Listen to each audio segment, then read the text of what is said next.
Hello everybody, my name is Dratnos, and very soon we're going to have patch 9.1. A whole lot of stuff is going to change. I'm going to have some videos coming out on the next couple days about things you should be doing to prep for patch 9.1, predictions about stuff that will happen in patch 9.1. But today, I wanted to make this video as a look back at patch 9.0, and something that you can do as well. So this is the RaiderIO Season 1 recap. They did one of these in BFA as well. And it's actually a pretty cool little thing, so I figured, let's take a look at mine. Can do some nostalgia about how Shadowlands Season 1 Mythic Plus went. And so here's the steps if you want to do it yourself. You go to the page, which I'll put in the description below. You log into your RaiderIO account, link the Blizzard account to it, choose a main character, and then bang. But you do have to refresh your Blizzard account if you haven't done that, I think, recently, so we'll do that now. Alright, bang. And then, as easy as click button. Okay, here it is. Dratnos' Season 1 recap. Oh, there it is. The raid boss is defeated. You can see a slight slope downwards for most of them. Council of Blood notably absent from very many Mythic kills at all, because this was the boss that, if we were skipping one boss in the raid, it would be Council. Especially once they made it so that you could get 9 bosses and get your 3rd vault slot. This was the boss where we were like, okay, that'll be the 10th. That's the one we're not going to bother with. And then you can see Sire Denathrius. I did a little bit of AOTC sales this time around, so you can see there's a lot more heroic Sire kills than the others. That's pretty cool. And here's the difficulties of bosses I've killed. 229 Mythic bosses, 153 heroic, almost half of which were Sire, and 12 normal. So what is that? 1 each of every boss, except 2 of SLG and Sire on normal. Raid progress duration, 30 days to complete Mythic Castle Nathria, not bad. 5 resets, pretty proud of that one. 5 days for Castle Nathria Heroic. This Heroic tier, I think, was a bit of an outlier in terms of how long it took everybody to clear it, because we were, like, so under-geared coming in, right? Normally you're just, like, 20 item levels below or something, 25. This tier, everybody was like 40 item levels below Heroic from Quest Gear, from those like 184s from M0.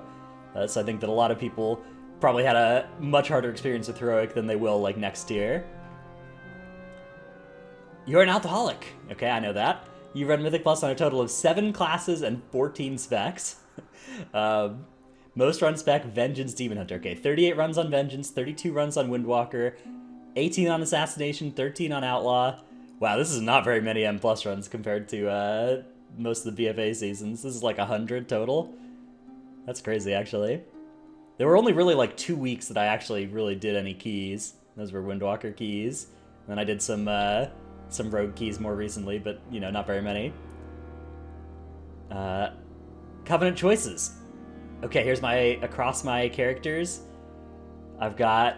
okay, so you can see I got 3 renown capped Kyrians, 2 characters at renown 22 that swapped off Kyrian. They're my warrior, which is now a Necrolord, and my druid, which is now a Fae, and my cool renown 3 mage that I just finished leveling. It's gonna be a Kyrian arcane mage. That thing's gonna be sweet.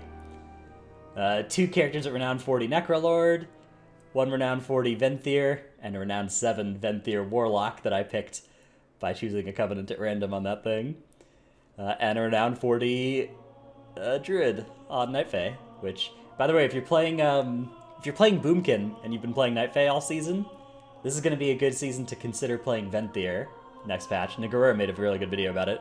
You go check that out. But I'm not playing Boomkin, I'm playing tank on this thing, so Fae seems like a safe choice to stick with for now. Played all covenants this season, earning a combined total of 334 renown levels across all your characters. That's quite a lot, although not as much as if somebody who's, like, you could get, what, 160 on one character if you grinded all 4 of them up to rank, to rank 40, which I know some people did. I never did that. None of my characters are 40 in 2 covenants. My most run dungeons. Okay, here we go. Halls of Atonement, 23 runs. Plaguefall, 21 runs. What do I got at the bottom here? Necrotic Wake, Sanguine Depths, The Other Side, Theater. Yeah, it's not too surprising. I think most people will have Sanguine Depths and Theater in their bottom 4, maybe their bottom 2. Closest key was a 2.3 seconds off 21 mists, or under, like in the good side, 21 mists. This doesn't make me feel anything anymore. I had a Siege of Borealis that was zeros all the way through and then a 1 at the end here. That was sweet. Actually, I think there were even 3 more zeros and then a 1 before it. So that was crazy. So nothing's ever gonna top that for me.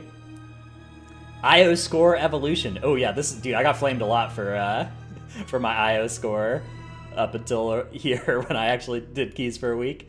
But yeah, jumped up on week 1, got Rum first 15 and stuff, and then basically didn't really push keys during Prague. And then yeah, you can see all these weeks where I actually made no progression on my IO scores. I did no new keys. And then a couple of little ticks upward, probably just from weekly keys. And then, yeah, this week I did a bunch of keys. And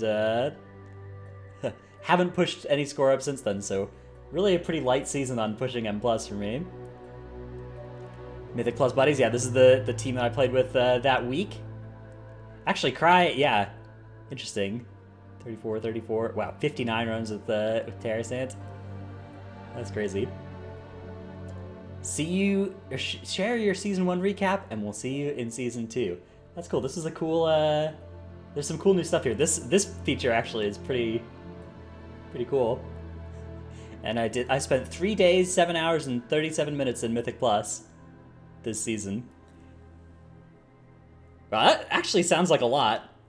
I felt like 143 dungeons wasn't a lot this season, but 3 days and 7 hours in dungeons feels like quite a lot. I guess it wasn't that long a patch, right? How long is... Or it was a really long patch, right? It was a 200-day patch. So I spent...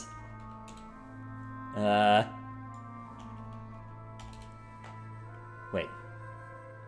What is the math I'm trying to do here? I'm trying to figure out what percentage of the patch.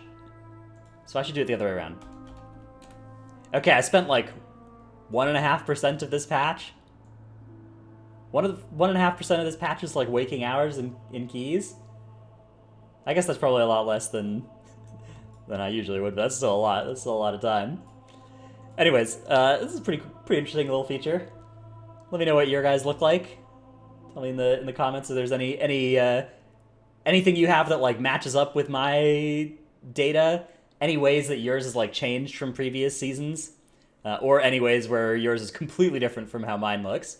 Next season, I'm pretty excited. I'm gonna try and ramp up this tab, get a lot more specs up to like at least the 10 runs level, so I can make some guide content for them. So stay tuned for that. Stay tuned to the channel as well. I've got a video coming out tomorrow that will be about things you should do to prepare for 9.1, because there is a little bit of stuff you can do that is worth doing and you really have to do it this week if you want to get any value out of it. Nothing that important, but, you know, a couple of little things, so stay tuned for that. Hope you like this video. Come check out my Twitch stream. Check out this feature on RaiderIO. Again, link in the description.